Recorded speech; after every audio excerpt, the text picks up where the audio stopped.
오늘 우리가 보는 말씀은 세례 요한에 대한 말씀입니다. 오늘 날짜의 카리스 본문 중에서 위의 절반으로 있는 요한복음 1장 19절부터 23절까지의 말씀은 예수님 앞에 복음서들이 우리에게 증언해주는 세례 요한이라는 인물에 대해서, 그리고 세례 요한이 한 말과 그리고 예수님 앞서 있었던 이 세례 요한이 그가 살았던 삶을 통하여 우리에게 교훈하는 것이 무엇인지 우리가 함께 살피는 그러한 말씀이 되어집니다. 세례 요한은 광야에 외치는 소리라고 일컬어집니다. 그리고 제사장인 사가랴와 엘리사벳의 아들로 태어났습니다.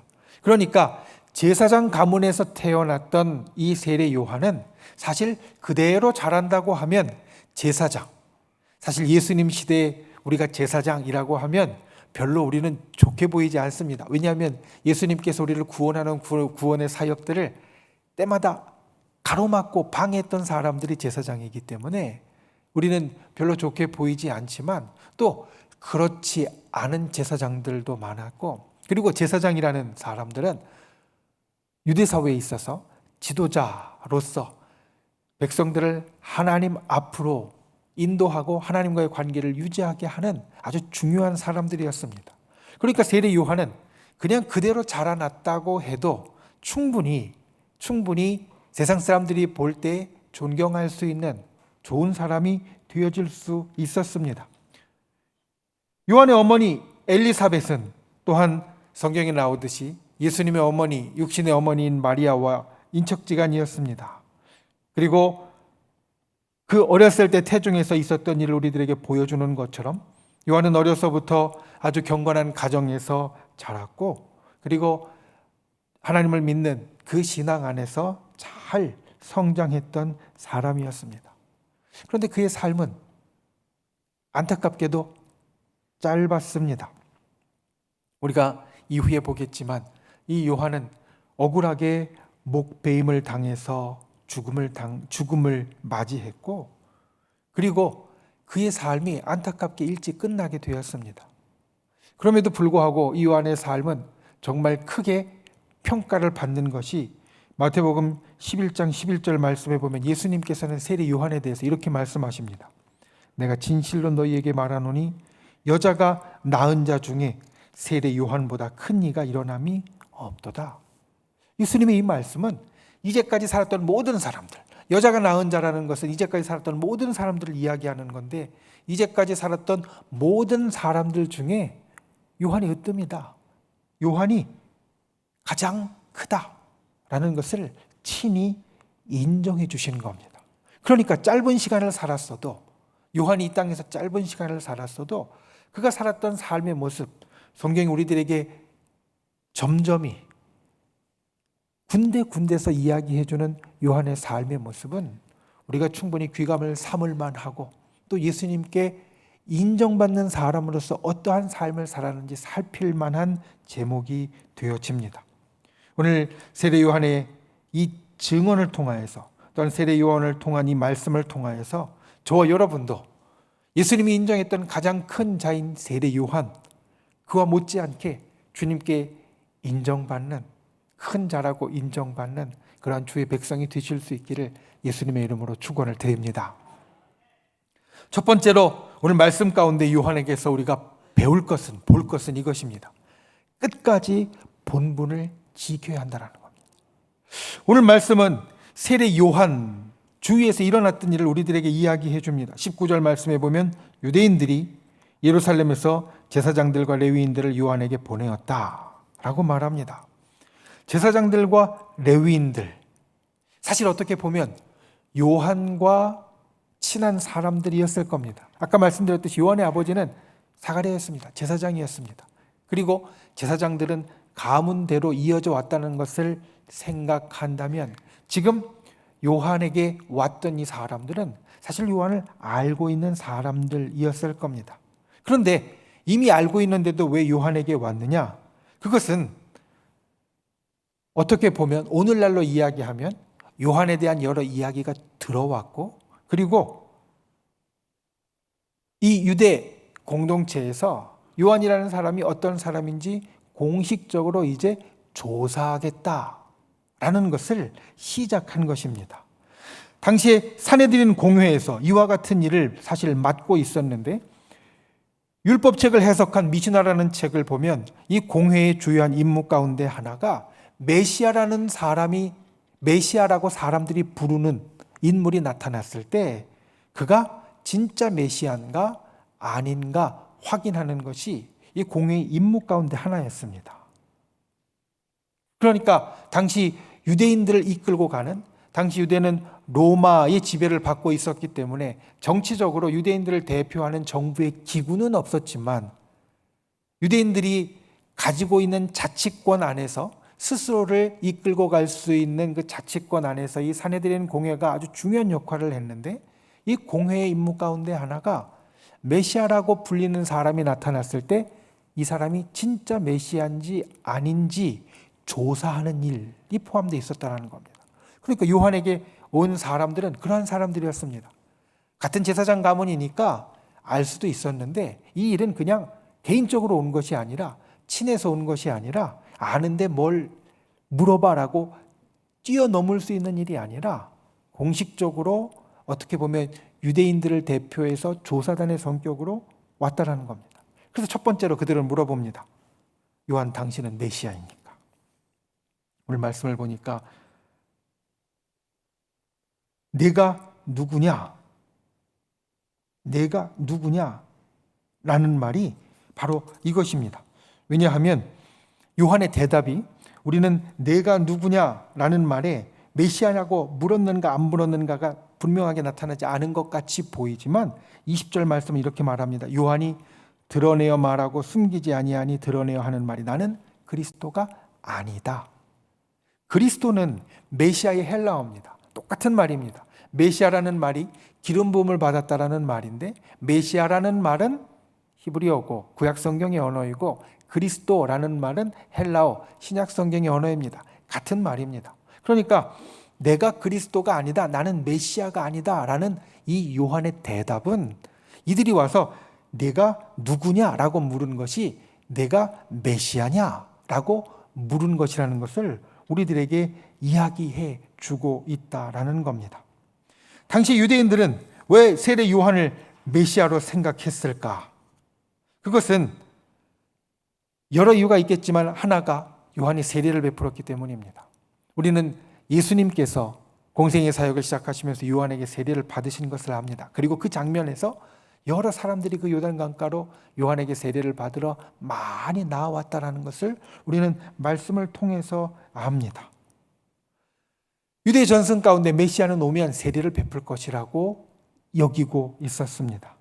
그런데 세례 요한이 많은 사람들이 줄을 서서 세례를 받을 정도로 세례를 베푸는 자, 그의 별명도 세례 요한, 또는 당시의 세례는 우리 교회가 세례를 하는 것 같이 침례로 했기 때문에 어떤 교단들에서는 세례 요한이라는 말을 쓰지 않고 침례 요한이라는 말을 씁니다.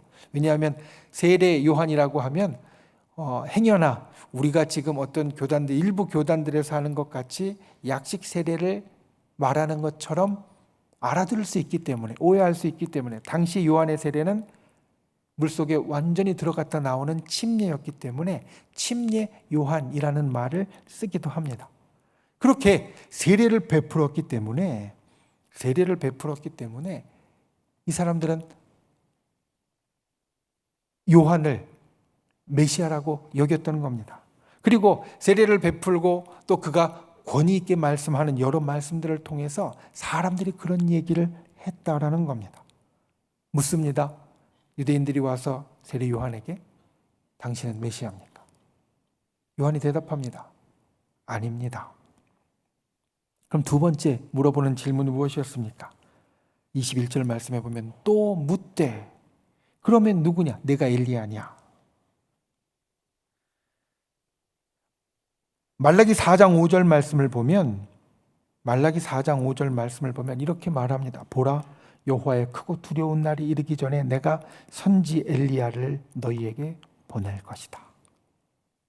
사실 예수님은 제자들에게 이 세례 요한이 엘리야와 같은 선지자다라고 이야기를 했습니다. 이 말라기 4장 5절의 말씀을 갖고 제자들이 예수님에게 물어봤을 때 예수님은 세례 요한을 이야기하면서 이미 왔다. 이 엘리야가 우리에게 왔다라고 이야기를 했습니다. 왜냐하면 세례 요한이 이 땅에서 보였던 모습들이 마치 엘리야를 생각나게 할 정도로 아주 힘이 있었기 때문입니다. 엘리야의 별명이 불의 선지자입니다. 우리가 알듯이 갈멜산에서 있었던 그 불이 내렸던 놀라운 기적의 사건들을 압니다. 엘리야가 불의 선지자라고 불리는 것은 단순히 그 갈멜산에서 있었던 불의 사건뿐만 아니라 그의 성격도 그의 사역도 불과 같았기 때문입니다. 왕에게 가서도 잘못했다라고 당신이 죽으면 걔에게 할게 될 거라고, 비참한 죽음을 맞이할 거라고 스스럼없이 이야기하고요. 그리고 당시에 잘못하는 사람들에게 있어서 하나님께서 이와 같이 심판하실 것이라고, 여기에 비가 오지 않을 것이라고, 가물 것이라고 이야기하고요. 거침이 없었습니다. 세례 요한도 그랬습니다. 세례 요한은 사실 거침이 없었습니다. 그가 제사장으로서 유복한 생활을 할 수도 있었는데, 존경받고 그리고 또 평탄한 생활을 할 수 있었는데, 그는 약대털 옷을 입고 금식을 하며 광야에 나가서 살았습니다. 쉽고 편한 삶이 아니라 아주 어려운 삶의 일부로 갔고요. 그리고 당시에 헤롯이 잘못한 것, 동생의 아내인 헤로디아를 빼앗은 것, 이런 것들을 스스럼없이 비판하며 지적했습니다. 회개하라고 이야기했습니다. 그리고 또 자기에게 오는 바리새인들과 다른 유대인들을 향하여서 독사의 자식들이라고 신랄하게 비판했습니다. 거리낌이 없었습니다. 그러니까 볼 때 마치 엘리야처럼 그렇게 거리낌 없이 불을 쏟아내는 선지자처럼 사람들이 여겼고, 그래서 물어보는 겁니다. 그러면 네가 엘리야냐? 아니다. 나는 그 엘리야가 아니다. 세례 요한의 대답입니다. 세 번째 질문은 이렇게 묻습니다. 또 묻되 네가 그 선지자냐? 이것은 신명기 18장 15절을 배경으로 합니다. 모세가 이야기하기를 하나님의 날이 올 때에 나와 같은 한 선지자가 올 것이다. 모세가 이렇게 예언을 했습니다. 예언자 중에, 선지자 중에 첫 번째로 여겨지는 모세가 신명기 18장 15절에 보면 하나님의 날에 오기 전에 나와 같은 한 선지자가 올 것이다 라고 예언을 했고, 그리고 이것이 유대인들에게는 아주 깊숙하게 박혀 있어서 하나님께서 무언가 큰 일을 일으키시기 전에, 또 세상의 구원의 일을 이루시기 전에 모세와 같은 선지자, 정말 위대한 선지자, 처음 선지자로서 우리가 아주 존경할 만한 그런 선지자를 이 땅에 보낼 것이라고 하였으니 당신이 그 선지자입니까? 이렇게 물어봅니다. 그 대답도 아니라 했습니다. 당신은 메시아입니까? 당신이 엘리야입니까? 당신이 모세와 같은 그 선지자입니까? 그들이 유대 전승 가운데 있었던 중요한 인물들을 다 물어봤는데 세례 요한은 아니라고 이야기했다라는 겁니다. 여러분, 우리는 이때 상황을 잘 생각해 보아야 됩니다. 유대인들이 공회에서 공식적으로 조사단을 만들어서 요한에게 보낼 정도면 요한의 인기와 명성이 아주 자자했을 겁니다. 높았을 겁니다. 사람들이 요한이 정말 메시아 같다, 또는 엘리야 같다, 모세와 같은 선지자다 이야기하는 것들이 유대 사회에 널리 퍼져 있었을 겁니다. 그러면 보통은 어떤 일이 일어납니까? 보통은 요한의 마음속에도, 세례 요한의 마음속에도 내가 진짜 그런가? 라는 마음이 생길 수도 있습니다. 아니, 생기는 것이 사람의 당연한 마음입니다. 사람들이 자꾸 나를 높여주고, 사람들이 나를 자꾸 좋다고 이야기하고, 사람들이 나를 자꾸 권능이 있다고 이야기하고, 또 뭔가 뛰어나다고 이야기하면 처음에는 아니라고 이야기하다가도 내가 진짜 그런가? 라고 생각하며 거기에 취해가는 것이 사람의 보통 마음입니다.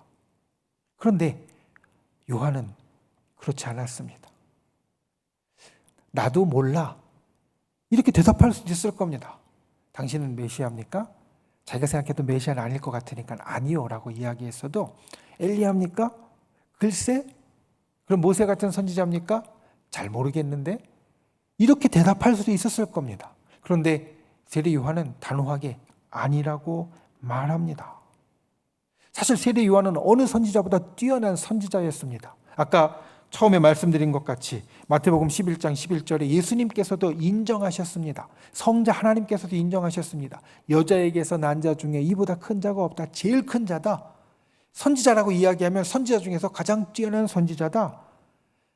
하나님께도 인정을 받을 만한 이 사람이, 그래서 예수님도 친히 가서 직접 세례를 받을 만한 이 사람이 충분히 높아질 수도 있었습니다. 내가 혹시 그럴지도 몰라. 난 아니라고 생각했는데 지금 되어지는 일을 보니까 하나님의 마음을 바꾸셨나? 아니면 내가 하나님의 마음을 잘못 알았나? 내가 진짜 그와 같은 선지자일지도 몰라. 생각할 수도 있었습니다. 세례 요한은 예수님이 하나님의 어린 양, 이 땅을 구원하실 그 예언되어진 하나님의 어린 양인 것을 알고 있었고 세례를 주었고요. 그러니까 그 모든 것들을 다 알아볼 정도로 그가 가지고 있었던 그 영적인 능력으로 나도 그와 같다라고 생각할 수도 있었을 겁니다.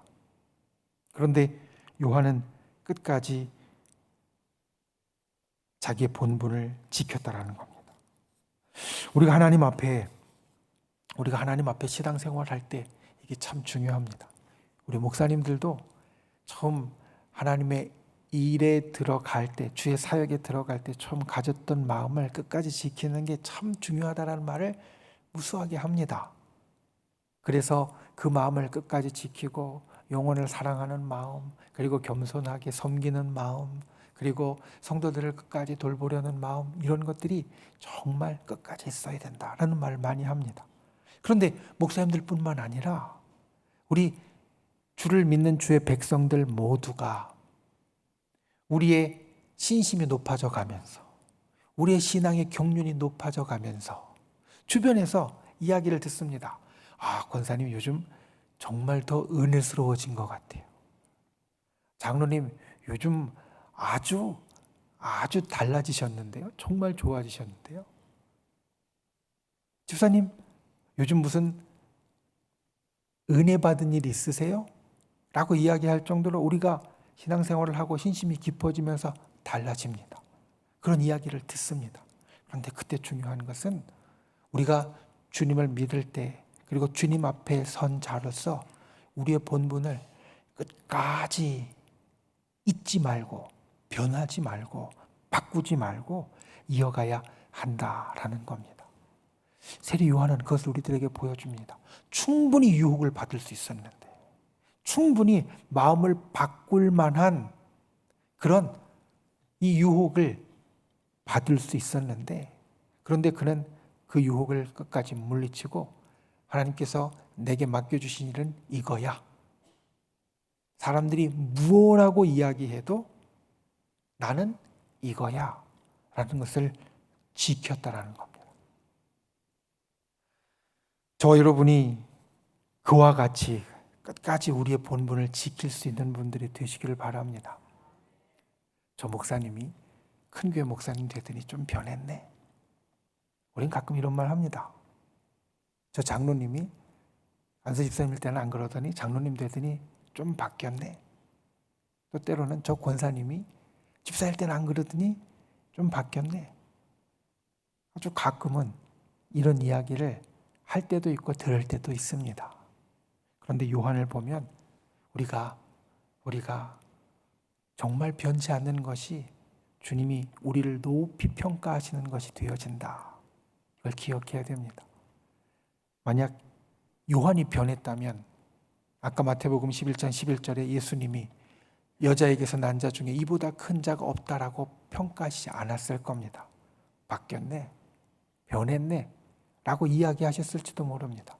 그런데 그가 끝까지 본분을 지켰기 때문에 하나님께서도 인정하는 그러한 정말로 귀한 존재가 되었다는 것을 기억하고, 저 여러분도 우리에게 무슨 일이 있든, 사람의 이야기가 나에게 어떻게 들어오든, 세상의 이야기가 나에게 어떻게 들어오든, 주님이 나에게 원하고 바라셨던 그것을 끝까지 변하지 말고 지켜가는 귀한 분들이 되시기를 예수님의 이름으로 축원을 드립니다. 두 번째로 오늘 말씀 가운데 우리가 기억해야 될 것은 구원의 소리가 되어야 합니다. 오늘 말씀 22절과 23절 말씀 세 가지를 다 아니다라고 이야기를 하니까 이제 오히려 반대로 묻습니다. 이 세례 요한에 대해서 조사하러 온 제사장과 레위인들이 세례 요한에게 22절 말씀에 보면 이렇게 묻습니다. 누구냐? 우리를 보낸 이들에게 대답하게 하라. 다 아니라고 하니까 우리는 조사단의 임무를 갖고 왔는데 그냥 빈손으로 돌아갈 수 없으니까, 그러면 우리를 보낸 사람들한테, 이 조사단 임무를 준 사람들한테 뭐라고 가서 대답을 해야 될지 나에게 얘기를 해달라라는 겁니다. 자기들이 갖고 온 이 물음은 다 X표가 되었습니다. 메시아도 아니고 엘리야도 아니고 모세 같은 선지자도 아니고, 그러면 빈손으로 돌아가게 되니까 이와 같이 물었을 때 23절 말씀에 보면 세례 요한이 대답하는 말이 있습니다. 나는 선지자 이사야의 말과 같이 주의 길을 곧게 하라고 광야에서 외치는 자의 소리로라. 우리가 지난 월삭 새벽 기도회 때 요한복음 1장 1절부터의 말씀을 보았습니다. 거기에 예수님은 요한복음 1장 1절에 보면 말씀으로 이야기되어졌습니다. 사실 요한은 다른 것 다 생각하지 않더라도 소리라는 말이 어울릴 수 있습니다. 그리고 그 뒤에 있는 것 같이 주의 길을 예비하는 자로서도 충분히 그 일을 이야기할 수 있습니다. 그런데 요한복음의 아주 중요한 단어들의 선택을 본다면 이건 우리가 조금 더 다른 면으로 이해할 수 있다는 겁니다. 자, 예수님을 말씀이라고 이야기하고요, 세례 요한을 소리라고 말합니다. 말씀은 무엇입니까? 말씀은 우리가 진리라고 이야기했죠. 말씀은 내용입니다. 말씀은 진리, 도라는 것 같이 우리를 구원하게 하는 그 길을 보여주는 내용입니다.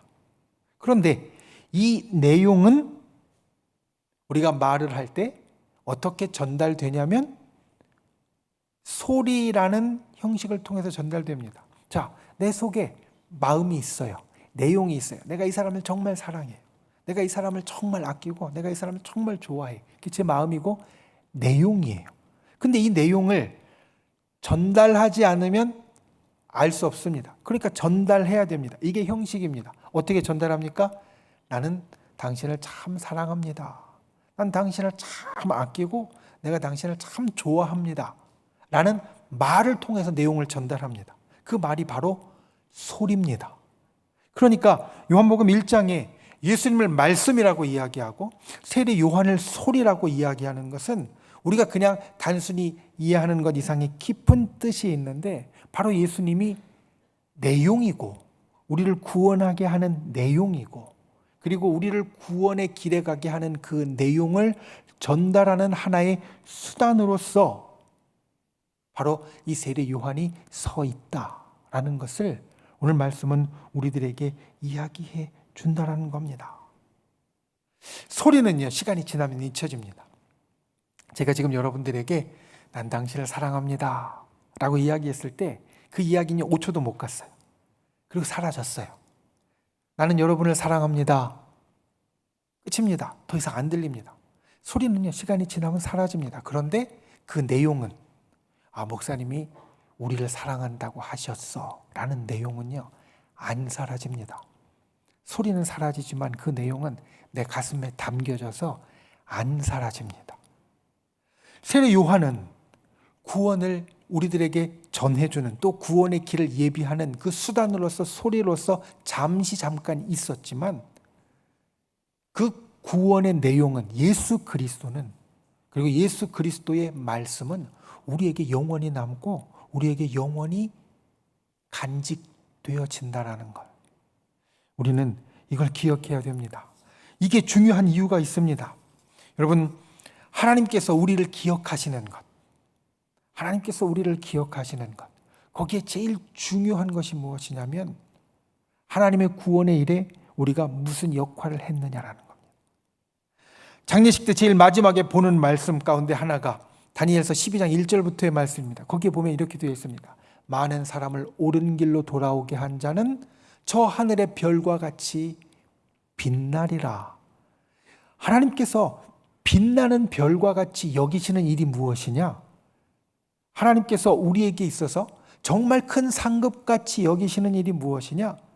다니엘서 12장 1절부터 3절까지 말씀을 보면 많은 사람을 옳은 대로 돌아오게 하는 것, 구원의 길로 돌아오게 하는 것, 사람에게 구원의 일이 베풀어지게 되는 것.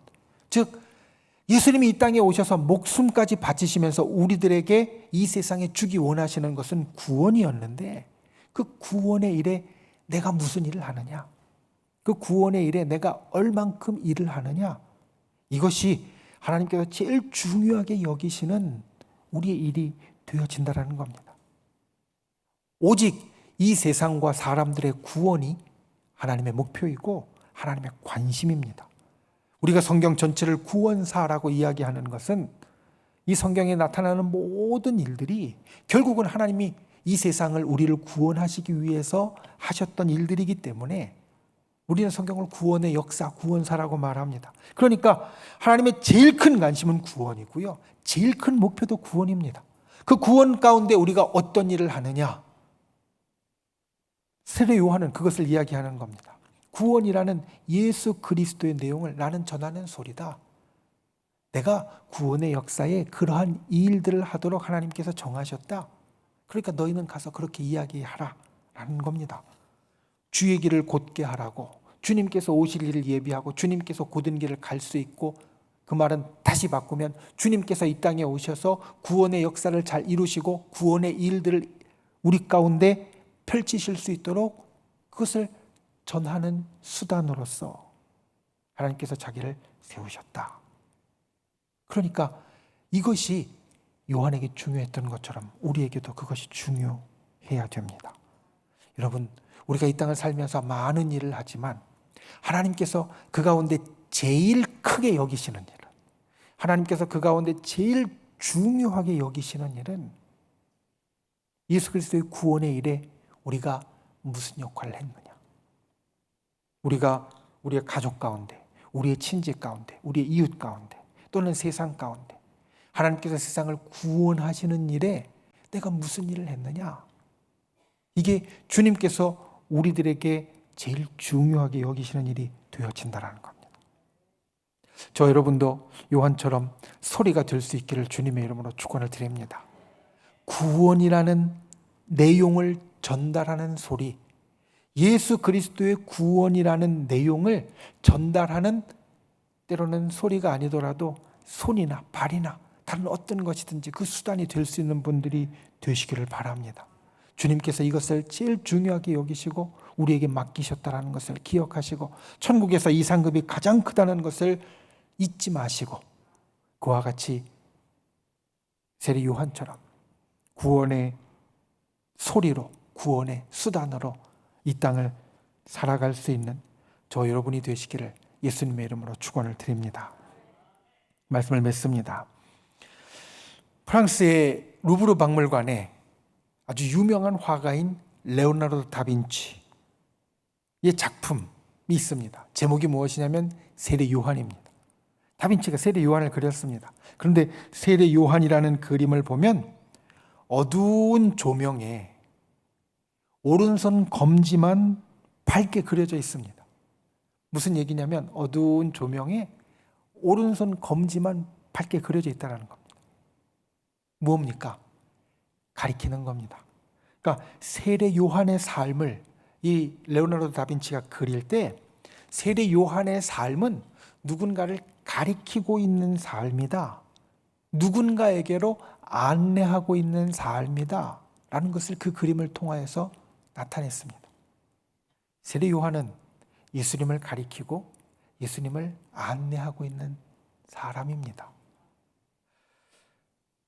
올해 얼마 전에 우리나라를 아주 즐겁게 하고 시끄럽게 했던 일이 있었습니다. 세계 영화제 중에 아주 큰 상, 오스카상의 여우조연상으로 최초로 우리나라 여배우가 선정되었습니다. 누군지 아시죠? 예, 윤여정 씨가 여우조연상으로 수상을 했고요. 그분이 한 여러 이야기들과 그 수상식 주변에서 일어났던 일들이 많이 회자되고 사람들의 관심을 받았습니다. 여우조연상은 어떤 상이냐면 주연이 빛나도록 정말 잘 도와준 사람. 그러니까 영어 제목을 보니까 우리는 여우조연상이라고 되어 있는데요. Best Supporting Actress라고 되어 있더라고요. 그러니까 액트리스는 여배우고요. 베스트는 최고라는 이야기인데 중간에 있는 서포팅이 무슨 이야기냐면 잘 받쳐준 사람. 최대로 최고로 잘 받쳐준 여배우. 누구를 받쳐주냐면 주연을 잘 받쳐준 겁니다. 주연이 빛나게. 그래서 어떤 사람은 이 세례 요한을 빗대어서 이렇게 이야기합니다. 아주 빛나는 조연이다. 성경 가운데 나무 조연상을 택한다면 바로 세례 요한이 될 것이다. 예수님이라는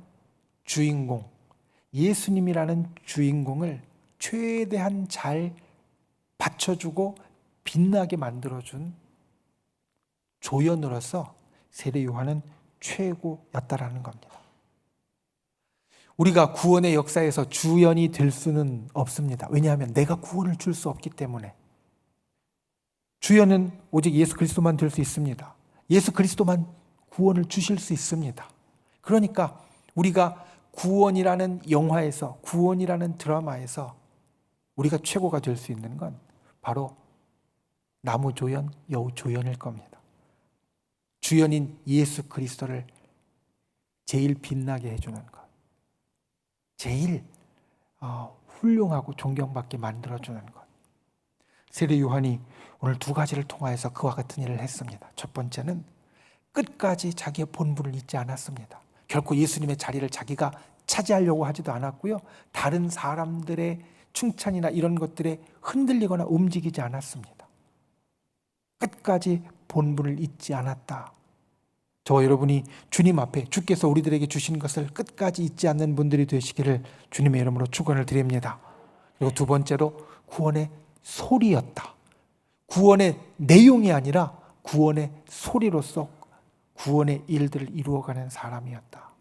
우리도 주님이 정말 귀히 여기시는 구원의 역사에 구원의 소리처럼 구원의 일들을 해 가실 수 있는, 그래서 예수님이 주연인 이 구원이라는 영화에 있어서 저 여러분이 모두 다 여우조연, 나무조연상 받을 수 있는 귀한 분들이 되실 수 있기를 예수님의 이름으로 축원을 드립니다. 기도하겠습니다. 귀하신 아버지 하나님, 주님께서 우리를 사랑하셔서 이 땅에 놀라운 구원의 길을 열어주셨습니다. 그리고 그 길에 세례 요한이라는 인물을 통하여 우리에게 주시는 주의 교훈을 듣습니다. 주님, 세례 요한은 사람들의 여러 이야기에도 불구하고 끝까지 자신의 본분을 잊지 않았고 구원의 말씀인 예수 그리스도를 전하는 구원의 소리로서 하나님의 구원의 역사에 자기 일을 감당했습니다. 우리도 이 땅을 하나님의 자녀로 살면서 끝까지 우리의 본분을 지키는 자 되게 하여 주시고 구원이라는 영화에서, 예수님이 주연인 영화에서 최고의 조연이 될 수 있는 귀한 주의 자녀가 되게 하여 주시옵소서. 예수님의 이름으로 간절히 기도하옵나이다. 아멘.